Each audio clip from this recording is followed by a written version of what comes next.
sidatan ilmo kasta oo u dhasha ilmo kasta oo u dhalo aabe ama ay dhasho hooyo Soomaaliyeed wuxuu xaq u leeyahay inuu helo jinsiyadda Soomaaliyeed صح واي صح wadankan argagixisada jaaniba صح واي نا ilmo Soomaaliyeed marka hadaa rabtaan da in ilmahaas ee ilmo shaydaan ilmo lagama waayo waa tuuka hadaa rabtaan no jinsiga Soomaaliga inuu dhumo hooyooyin oo dagaalama ninkaan oo kale ka dagaalama qofka Soomaaliga uu wadan kale uu ka imaaday baasaboor asaga wataa ha laga doodo gabdhayahow ilmihiina waa Soomaali ninkaan oo kale hal iska qabto cirka kama soo dhicin wadan buu u dhashay maya hooyo ilmaheeda waa Soomaali oo u dhasha ilmo kasta oo u dhalo aabe ama ay dhasho hooyo Soomaaliyeed wuxuu xaq u leeyahay inuu helo jinsiyadda Soomaaliyeed waa sax taas anaa kugu raacsan gabdhayahow dagaalama ilmihiina yaa ajaanib laga dhigay meel kasta u dhala waa Soomaali dagaalama intaad dagaalami kartiin dagaalama yaanan ilmihiina la idinka wadin waay maxaa dhacay qafaadkaas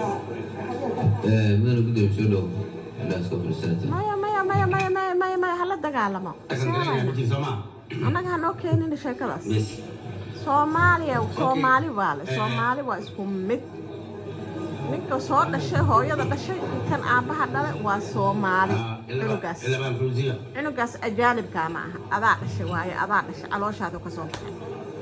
wah bismillaahi raxmaani raxiim waxaan maxay ahaayeen war idinka dhan wadamo kala ka imaateen baasaboorada haysatiin way ugu diidaysiin hooyada Soomaaliyeed cunugeeda ay dhashay in laga wado ama aabaha la yiraahdo ajaanib baa dhashay soco maya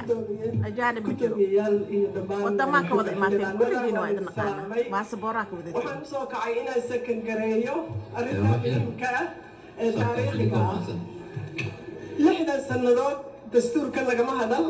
waqtigii hore laga doodayna waxay ahayd waqti la cusub yahay adduunkuna aanu heerkan gaargaarsiisnayn waxaa jirta in nin walo halkan fadhiya hooyuu leeyahay walaal buu leeyahay ama uu dhalay muhiim mustaqbalka adduunka xidigaa lagu tartamayaa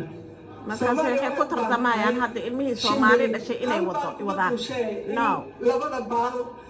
si wanaagsan loogu wada duulo way sakan garaynayaa waana codsi inta diidan inay naga aqoonsho waa mahadsantihiin gabdhahaanay u hadasho waa sax fawzi waa mahadsantahay gabdhayahow dagaalama intaad dagaalami kartiin ilmihiina yaana ajaanib laydinkaga dhigay ajaanib ma jiro meeshaan dadka dhan baasabooro kale haystaan Soomaali iyo baasaboor kale isku haystaan idin daranaa waxaan maxay ahaayeen oo qaacinimada ku socdo war wadanka inuu duman bay rabaan war wadanka ha duminina ilaahay ka baqa naag ilmaheeda maka aha ajaanib maka aha ajaanib maka aha hooyo kastaba haye waa ninkii diiday ilmaha Soomaalida iyo gudoonkaba waa salaamaya maya waxaan rabaa inaan ka hadlo hadasho waa qalad niyo waxa ku hadasho waa qalad qodobka ah hooyo ilmaheeda ajaanibka ma no jinsiyadda Soomaaliya ee qusayso gabdhayo dagaalama ilmihiina yaan ajaanib laga dhigay hala dagaalamo inta dagaalami karo no banaanka la soo wada baxaa kanoo kale hal iska qabto kanoo kale maya argagixiso adaaba ah in ilmahaas ee baasaboor Soomaaliya qaataan wallaahi hadaa rabtaan jinsiga baasaboor Soomaaliya la siina hooyaa dhashay hooyo Soomaaliyeed ama aabba Soomaaliyeed ilmahaas qofka Soomaaliga uu soo dhumin in lagu daro arrimahaasi maya waa qaldanta niyo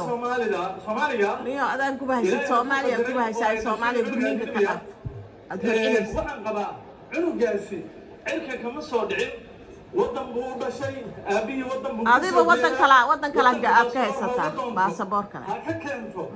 kadib arrinkiisa laga arrimiyo hooyo ilmaheeda ajaanibka ma aha la siinayo deganaansho haddii arrin kale ay jirto laakiin meesha ay ka bilaabanayso wixii socdana haddii gabdhayahow iska qabta ninkaan oo kale war gabdhayahow iska qabta xildhibaanayaal iska qabta wadanka ninka holcinaya kan oo kale waa mas-uuliyad darro aniga shalay warqadda la qoraayo waan arkay qoraalkeeda waa la socday waxaa laga hadlay ama dadka laga codsada waxaa ahayd in la qoro haweenka boqolkiiba 30 hooyo cunugeeda ajaanibka ma aha ku jiifo ku soo kac aniga ma diidani hooyo ajaanibka ma aha cunugeeda ku soo kac ku soo jiifo gabdhaha dhalay ilmahooda waay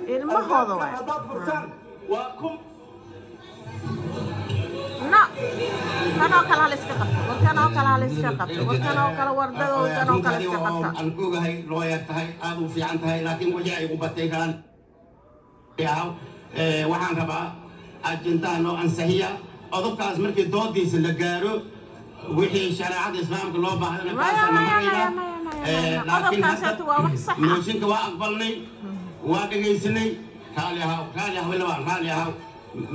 mooshinka waa mooshin maba ka imaan karo ilmaha hooyo ilmaheeda waa Soomaali ajintaan oo ansaxiya bes aad u mahadsantihiin ajintaan waan ansixiyey aabana maba ku sii jiraba waaba guddigaan ku wareejinaynaa guddigaan loo keeni doonaa waxyaalo badan ay kala hadlaayeen wixii shareecada islaamka cadeen u baahan culamada noo joogta wixii maaragtay siyaasadda annagaa u joogna wax barbaleema kama jiraan runtii markii hore waxaan rabay labaan maxad guuri dhaliyaan sabay rabay asigna tiri maadaama boqolaal soo qorteen waxaan dhan waa joojinayaa doodaas waxaan gali doonaa markay qodobka noogu soo celiyaan aadaad u mahadsantihiin doodii aan wadanaynaa xildhibaanada u yeer maasan mudana gudoomiye iyo madaxa sharafta leh xildhibaan ka horeeyaan u yeedhaa xildhibaan maxamuud jaago